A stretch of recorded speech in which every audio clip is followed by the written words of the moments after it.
My next guest says he will file a repeal to scrap the bill. Republican Congressman Steve King out of Iowa is with me now, out of D.C. He's also a member of the House Judiciary Committee. And, sir, good morning to you. You know how difficult this process can be. What's your best chance, do you think, right now, sir? Well, because it's hard doesn't mean we shouldn't go after it. It is hard. And we need to have legislation that will repeal the Senate version of the bill, and we need to act on this while the Senate's debating the reconciliation package, which will not fix all these things that Democrats think it will. I believe that since there were 212 that voted no, we can have as many as 211, since there was one resignation since then, that can sign on to a repeal piece of legislation that can become a discharge petition. If we can get to 218, we can force Nancy Pelosi to bring a repeal to the floor for a vote. If the Senate can do that, and I talked with Jim DeMint yesterday, we have a chance to put a repeal on President Obama's desk and make him veto that bill. Can that happen? Let me just stop here. Can that happen now, or is this something that happens after a midterm election in November? That could actually, as difficult as it is, and I don't want to misrepresent it, it's hard, but it's possible to get that on President Obama's desk. And if we could do that, he would veto it, and then we'd have to override it with 2/3. That's very, very and almost impossible for difficulty.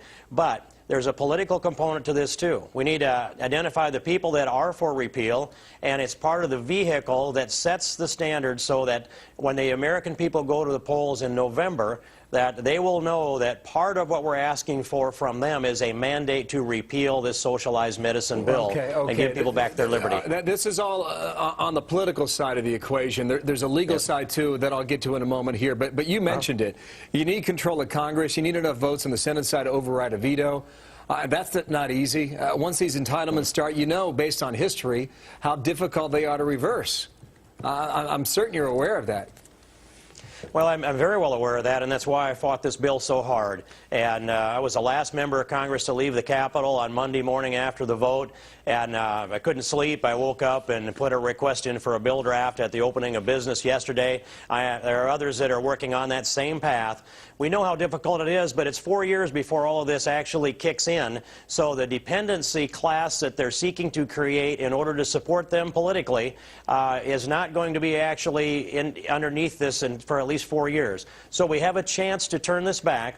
And Bill, my greatest concern is this, that we aren't Western Europe. We're a unique people here in the United States. We have a unique vitality that comes from our liberty and our freedom, and economic freedom is a big part of that. When we take that away, it diminishes our vitality, and it diminishes the extent that we can raise America to the next level of our destiny. This is a big deal. This is turning back the clock on I'll call it the legislative theft of personal liberty and economic freedom in the United States, and it diminishes us forever if we can't do this. Do you think, is your window between now and November, or is your window the next 4 years?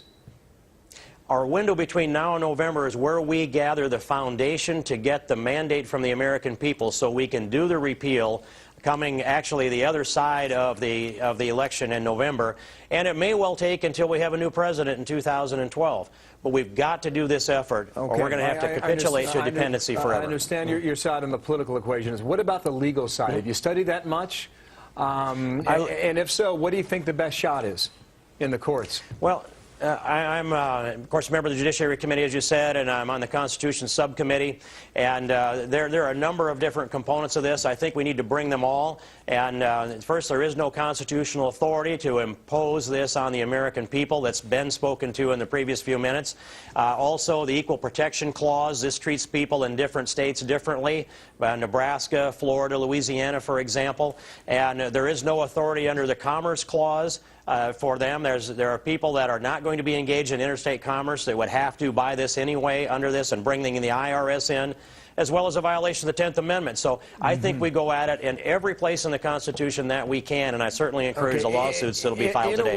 In a word, is this possible, yes or no, do you believe today? Or do you go increasingly less confident by the hour? Scott Brown won in Massachusetts, and you and I beat Kansas. This ought to be a piece of cake. Thank you, Steve King, from Washington. Thank you.